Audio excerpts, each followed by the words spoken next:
My dear diary, today I feel the need to write about something that has always made my heart tighten, something that gets lost behind all the lights and applause. Michael's childhood, or rather, the childhood that was lost before it even truly began. Michael Joseph Jackson was born on August 29, 1958, in Gary, Indiana, and diary. When I say his family faced poverty, I am not exaggerating. The Jackson home was a small two-bedroom house, and in it lived a family of 11, two parents and 9 children. 9? I tried to imagine the noise, the cramped space, the constant struggle. The more I try to picture it, the heavier my chest feels. Michael was the 7th child. From everything I've read, he was a shy, sweet boy who loved to draw and play in the backyard whenever he had the chance. Because Chimi, it seems, was the one thing he never had enough of.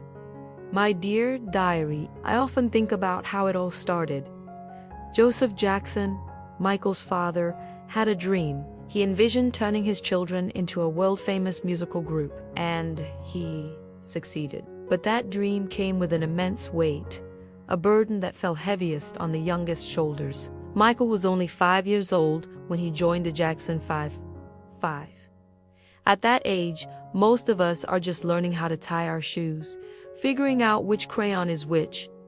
But Michael, he was learning how to be perfect. His days were consumed by rehearsals that stretched for hours and hours, often late into the night. While other kids were outside playing tag or hide and seek, he was inside practicing choreography until every move was flawless. When his friends went to the park, he went to the stage.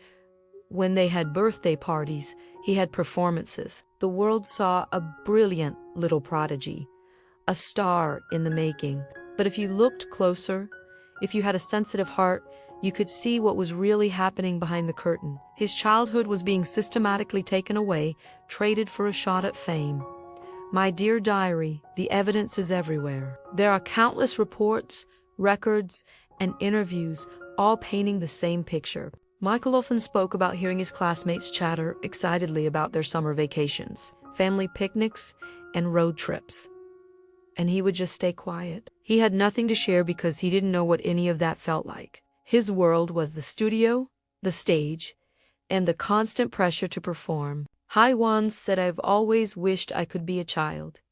That simple sentence just breaks my heart. Michael didn't have a normal childhood. The world met him as a tiny, spinning star on a stage, a miniature adult with a giant voice. But I always wished I could have met the little boy who lived outside of the spotlight. The boy who just wanted to have a water balloon fight or climb a tree without a schedule to keep. And that's why, diary, today I want to share this story with all the love and truth it deserves. I want to talk about what really happened before the world knew him as the King of Pop. Because long before the moonwalk, the glove, and the global fame, there was just a little boy from Gary, Indiana, who wanted nothing more than a chance to play.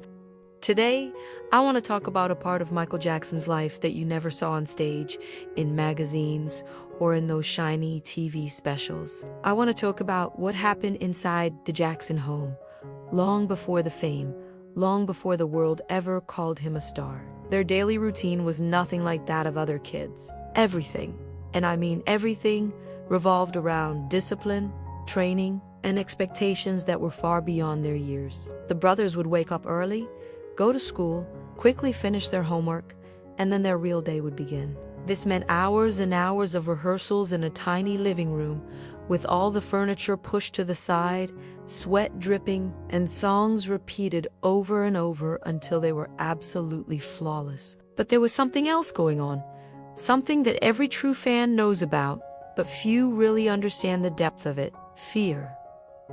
Fear was a huge part of that childhood. Their father, Joe Jackson, was incredibly strict, demanding, and completely obsessed with perfection. He truly believed that being perfect was the only way his family would escape poverty. But imagine being a child 6, 7, 8 years old, living under that constant, crushing pressure, always trying not to make a mistake, always trying not to upset him. And that discipline often involved physical punishment. Michael spoke about this many times in interviews later in his life. Whenever he did, you could hear his voice shake. He'd look down, take a long, deep breath, and sometimes he would just cry. Remembering those moments, even as a grown man, still hurt him so deeply. It honestly breaks my heart thinking about it, because while the world saw this confident, brilliant little boy singing his heart out, inside, he was carrying a weight that no child should ever have to carry. He absolutely loved music.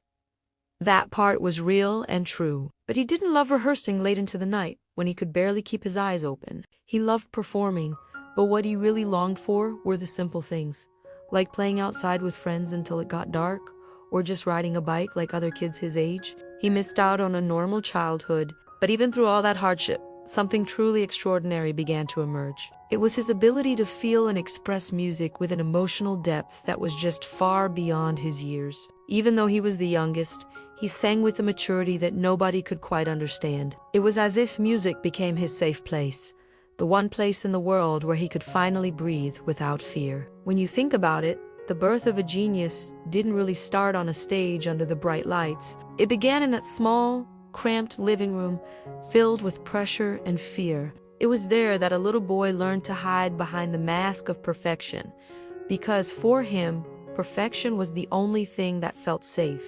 Sometimes I think that behind all that talent, all that incredible genius, there was just a little boy who, more than anything else in the world, simply wanted to be loved. Michael was always sensitive, always so sweet and shy. He had this boundless imagination, a heart that seemed to have room for everyone, but also a profound sadness that he often tried to hide behind those bright, beautiful smiles. Can you imagine being surrounded by millions of adoring fans, by screaming crowds, yet feeling utterly and completely alone? He grew up in the spotlight, but that light cast some very long shadows.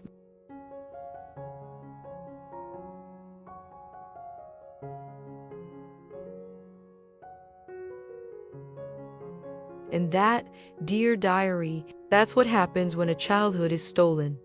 It's not just lost, it's taken away too soon. For Michael, fame wasn't a gradual climb. It was a rocket ship that launched him into a stratosphere few could ever comprehend. The spotlight was so incredibly bright that sometimes it blinded the very boy who was carrying it. The world became fixated on the icon, the superstar, the moon. They saw the legend, but they often missed the human being standing right there.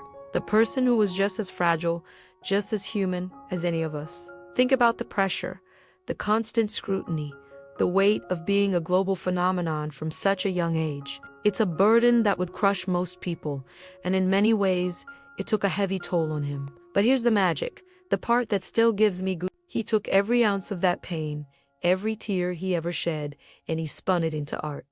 He transformed his heartache into melodies that touched souls across continents. He turned every secret fear into poetry that he danced out on a stage for the world to see. Songs like Childhood or Stranger in Moscow aren't just lyrics. They're pages from his diary, raw and unfiltered. He was communicating his deepest feelings through his music, hoping we would understand. That was the price of the spotlight, a very high price, paid by a boy whose only real dream was to sing and bring joy to others. He gave us his everything, his entire self, poured into every note and every step. And as I think about this, as I try to put the pieces together, I realize something profound. Michael's childhood wasn't just lost in the shuffle of fame and fortune.